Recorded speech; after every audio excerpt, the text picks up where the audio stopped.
What's going on, Colts Nation? I appreciate you joining me for another video where today I want to talk a little bit about something that just happened to pop up. I just got done recording the pregame video, as a matter of fact.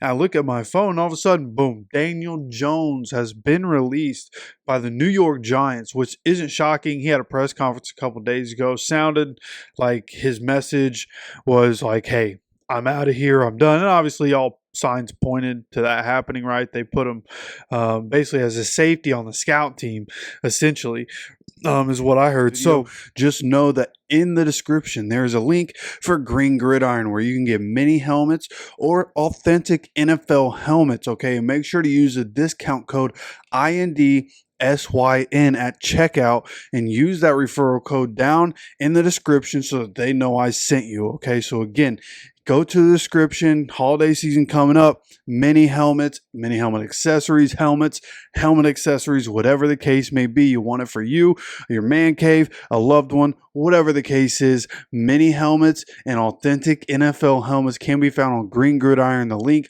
in the description. Again, that is code INDSYN for the discount code. I appreciate you stopping by. And now let's get into the video. At the end of the day, not shocking, but he is now going to be a free agent, right? Both sides, Daniel Jones asked to be released. The Giants said, hey, that's best for both sides. They came to some sort of agreement. Now, the details of that, I'm not sure of. I'm also not sure of the details on what it would look like.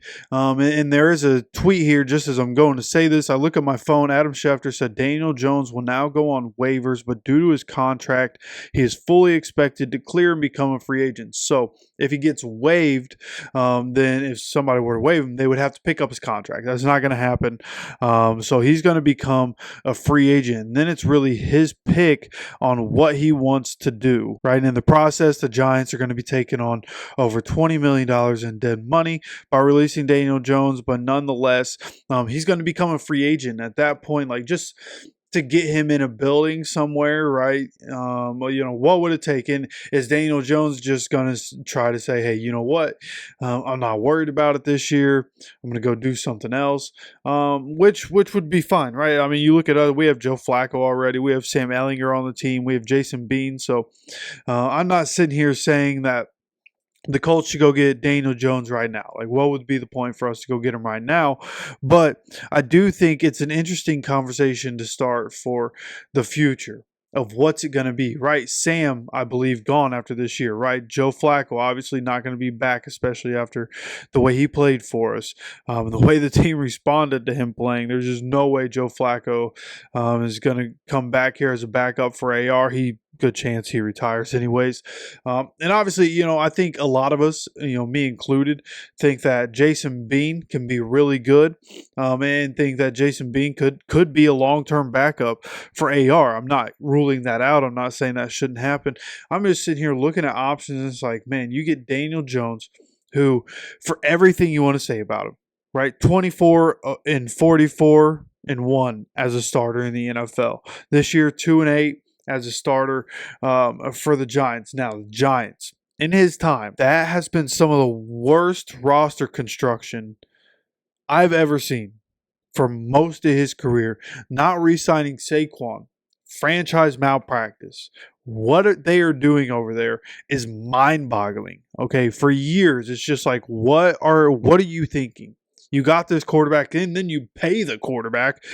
Like, what's the thought process behind building this team? What are you doing as an organization to help him? I don't think the Giants ever helped him. The offensive line in New York was always trash. Defense, for the most part, always been trash. I think the Giants defense finally started to turn things around this year a little bit.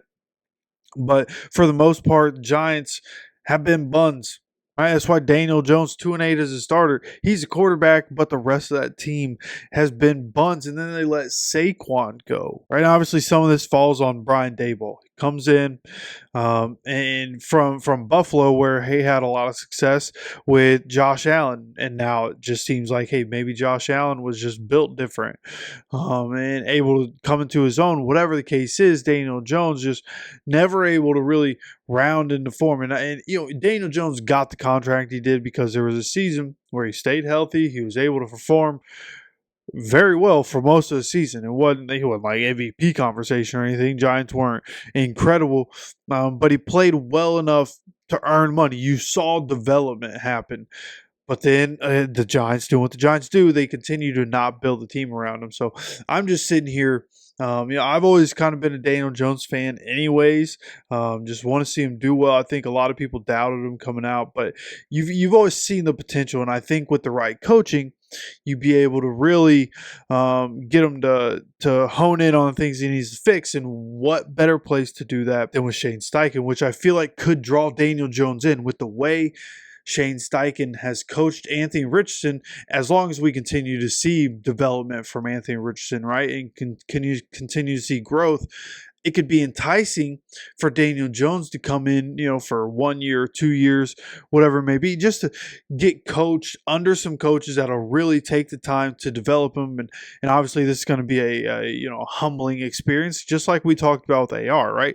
A humbling experience, sit back, figure things out, go back to the lab. What do I need to work on? Maybe Daniel Jones, if AR, again, can continue to develop, maybe Daniel Jones would be enticed to come play for the Colts and would do it on a contract that wouldn't be too much for a backup quarter, right? He's made a lot of money in the NFL, got a lot of guaranteed money in his contract with the Giants. So while I have your attention, if you enjoy the content, hit that like button. And of course, be subscribed and have notifications turned on. When you look at the channel, the amount of people that come here, 52.6% of the people that have watched content on this channel over the last month are not subscribed. And just to go deeper into those numbers, of the almost 14,000 views on this channel in the past month, 66.8% of those views come from people that are not subscribed to the channel. If you're one of those people, do me a favor, hit that subscribe button. Again, if you enjoy the content, hit that like button. Now, let's get back to the video. I could just see, it just feels like it would be a good situation, right? If you want to keep somebody with experience behind AR, go get somebody with mobility. Daniel Jones, very mobile, very good running the ball. Obviously, a little a little uncoordinated once he hits the 20-yard line and stumbles over his own feet when he's wide open for a 70-yard touchdown. But nonetheless, he is an incredible athlete. So I think what you can get from him on the field and as a backup, like obviously you want AR to stay healthy at all times, but with him being a running quarterback, like with just the off chance that he does happen to be out, you bring somebody in that started a lot of games in the NFL at this point, somebody with plenty of experience playing and with, again, the coaching that we have, right? And going back to Steichen, and just like I try to tell people, man, just don't give up on Steichen. Like, he's the guy. He's just second-year head coach. He's trying to figure it out. And here we go. Team looked a lot better last week. It looks like we're starting to turn a corner. What I'm hearing from the team sounds a lot better. Guys getting upset that the work's not there. I'm good with that. That means there's accountability and the team's coming together and putting the work in. So all together, man, I just think it's an interesting idea when you're like, hey, can Daniel Jones be a long-term backup for AR? I think there's a chance of that, right? With what Daniel Jones has put on film over an extended period of time, will anybody want him to come in and be a star? Kind of like Carson Wentz right now, right? Backing up Patrick Mahomes.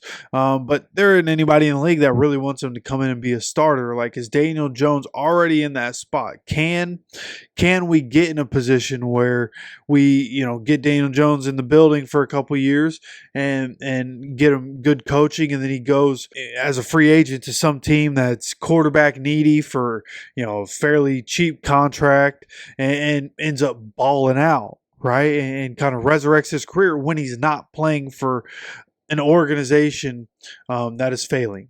Seems like both those New York, New Jersey teams over there in MetLife, there's some sort of curse over there in MetLife. Like, a lot of players have gotten serious injuries over there in MetLife. The Jets and the Giants both just year after year after year. It doesn't matter what they do. Just seems like they can't win games. Couple of dysfunctional organizations. And honestly, I thought the Jets have built a much better team than the Giants. I think Joe Shane is just bad at his job, GM of the Giants. I think Joe Douglas actually put a lot of talent there. They just haven't been able to figure it out as a team. But yeah, nonetheless, I think it'd be a good idea to bring Daniel Jones in. Again, how long would that be? Would it be long term? Would it be short term before he's looking for something else? I think that's probably the most probable thing. But if you can get AR, like Peyton had Jim Sorgi, right? A backup that he could depend on to be there every season, somebody that he worked closely with on the game plan and figuring things out throughout the week. Jim Sorgi, unsung hero of the Peyton era. And so I think if you can get AR, a guy like that, just somebody he can bounce off of. I'm not sitting here saying that, either of these guys are like Peyton Manning and that their minds work that way. And I don't know what Jim Sorgi knows, right? He was just a backup. So going and getting AR, somebody that he can work with for an extended period of time, right? Gardner Minshew here for a year, Joe Flacco here for a year. You need to get somebody in that quarterback room, more stability around AR. I think somebody that's played a good amount of football and somebody that can come in and run the same offense as AR. I think it'd just be a good idea to bring Daniel Jones in. So, of course, I'd love to know what you guys think. You think, hey, in the offseason, should we chase Daniel Jones? Is this something we should look at more and look into more? You let me know your thoughts on this down in the comment section. Love to know what you guys think about this situation. And, of course, make sure to subscribe with notifications on so you continue to get notified anytime we drop any more content on this channel. Of course, appreciate you stopping by for another video. And as always, take care of yourself, take care of each other, and go Colts.